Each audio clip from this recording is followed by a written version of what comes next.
This film was recommended by a commenter. I'll put his name down below. I forget his name. But this movie is called U.F.O. Abduction, aka the McPherson tapes. What is this movie about? I'm just gonna read the back of the DVD because I suck at explaining movies. On a typical fall evening in 1983, a young man was videotaping his niece's 5th birthday. As the night's strange occurrences take place, he kept his video camera recording through the entire event. That is basically the movie. This is a found footage movie, and quite an early one at that. I think this movie came out in 1989, if I'm not mistaken, and it's a pretty short film. Runtime is 63 minutes here. It's funny because the film is 63 minutes, then the audio commentary of this film is 3 hours, so I don't know how that works. But anyway, guys, you know my thoughts on found footage movies. I'm not usually a fan of them. I said this before in my Horror in the High Desert review. They're not for me. However, one of the commenters was like, you should try this one. And I was like, you know what? It looks decent enough. I'll give it a shot.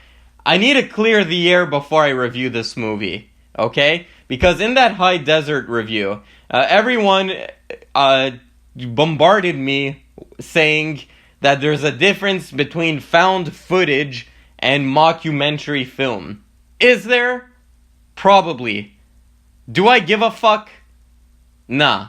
And I'll tell you why I don't give a fuck. Because to me, they're the same thing. They're both trying to make you believe this is a true occurrence. Now, whether that's framed in a found footage form or if it's a mockumentary form, they're both aiming to do the same thing. To me, they're both in the same genre. Or maybe one is the subgenre of another. I don't know. I don't give a fuck. When it comes to movies, you can classify them in folders and shit like that. But as long as people understand what you're saying, it's fine. So guys, if I use the words mockumentary and found footage interchangeably, don't get your panties in a bunch, because at the end of the day, I'm just a clueless fart head. Time to take a sip of my juice. I got a little agitated there. And guys, I never realized how popular POV films were. Found footage horror movies. I put this DVD in the DVD player. All of a sudden, this DVD had no ads, no other, and neither should it because it's a found footage movie. You're trying to make it feel as real as possible. The one advertisement at the beginning of this film, though, was a streaming service that is just found footage horror movies. Ain't that something? You have to have a streaming service for everything these days. You got Peacock, Netflix, Amazon Prime, Disney Plus. Then you have like Criterion, which is for art snobs, and you have Shudder for horror film fans. And then you have like even deeper cuts. You have fucking streaming services just for people who like POV horror movies. Guys, we're fucked, man. We're absolutely fucked. You know how expensive cable used to be? We're gonna reach a point where streaming is more expensive. If that happens, piracy is going to even things out. Hopefully, you know? Because when music was expensive, you remember the days where you had to buy songs on iTunes and it would be $1 a song? And then everyone was like, fuck that. And they just went on LimeWire and like downloaded music for free. And then companies realized, yeah, maybe we are overcharging, so they made subscription services like Spotify and Apple Music. Hopefully, piracy comes to save the day, is what I'm saying. Don't do piracy, kids. Piracy is a crime. This movie is okay. I'm never gonna like a found footage horror movie, I think. It's just not for me.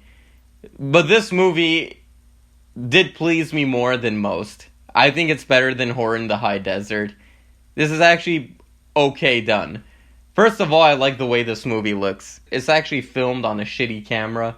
It's a little gritty, it's a little dirty. Some of these found footage horror movies, they're a little too polished and it makes you like forget that this is supposed to be found footage and you think you're actually watching a real movie. This isn't the case here. And what I loved about this movie, I use the word love now. Okay, I'm getting a little serious here. I don't drop L-bombs all that often. Uh, yeah, that's what went wrong with my previous relationship. If I could save time in a Guys, I love the beginning of this movie because the characters just feel like real people.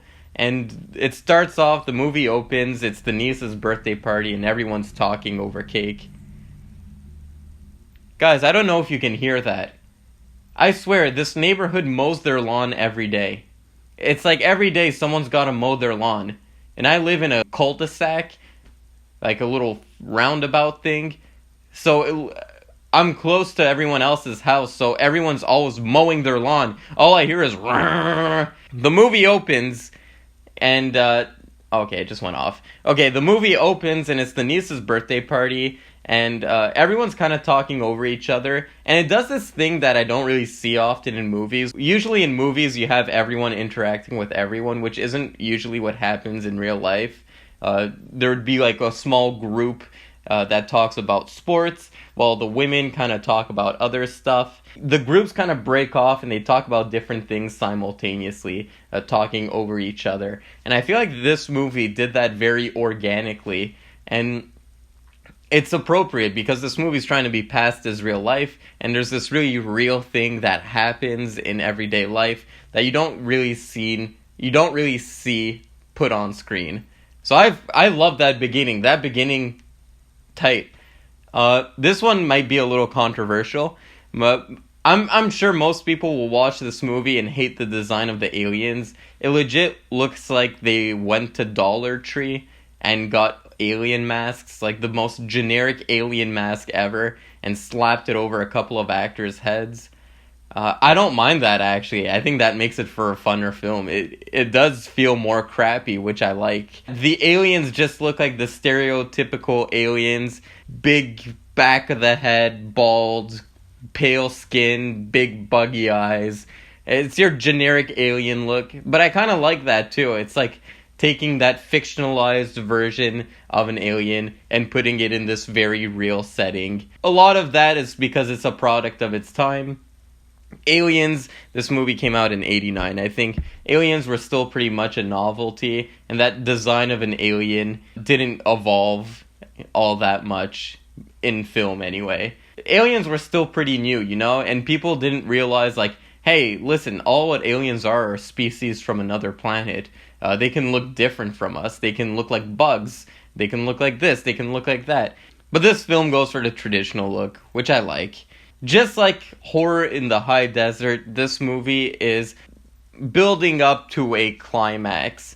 And the climax isn't that big. Which I feel like it didn't work in Horror in the High Desert, just because I didn't feel any attachment towards the characters.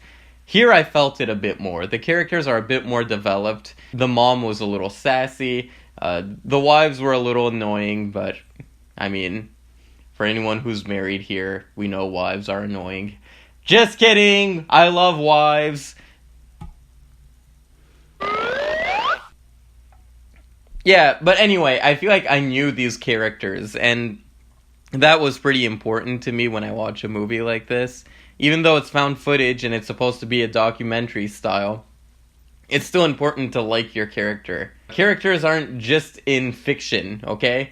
Characters can be in non-fiction. When I watch a movie like Feels Good Man, I think that documentary slaps because the protagonist is like a well-developed character. I know it's a real story, I know it's a documentary, but at the end of the day, it's a film and I criticize film, so suck it! I feel like the build-up to this climax was way more compelling than the one in Horror in the High Desert. Maybe it's just because they gave me a little more to chew on in that time being. They give you little glimpses of the aliens as the film progresses. Unlike Horror in the High Desert, which just didn't give you anything, and all it was were people like, oh, this is gonna get scary, this is gonna get scary, and all of a sudden the ending happens.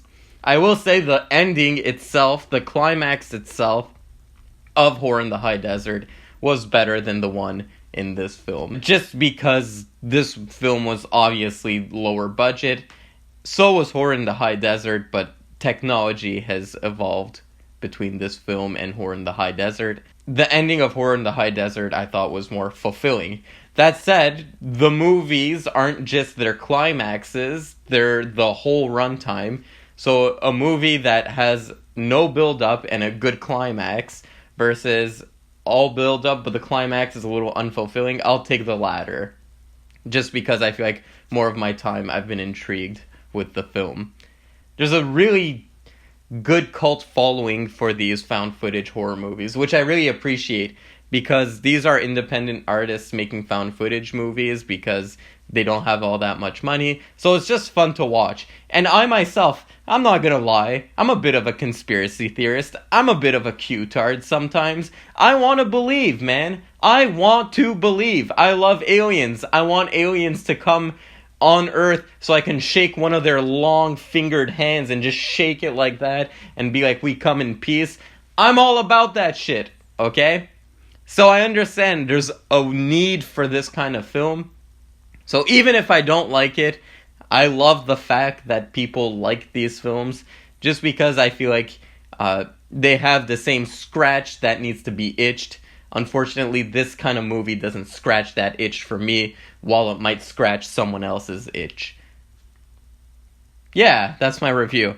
If you can comprehend what I just said, then this movie is for you. That's my review. The McPherson tapes, aka Alien Abduction. This really didn't feel like an abduction, by the way. Kind of felt like just one house, but... Hey.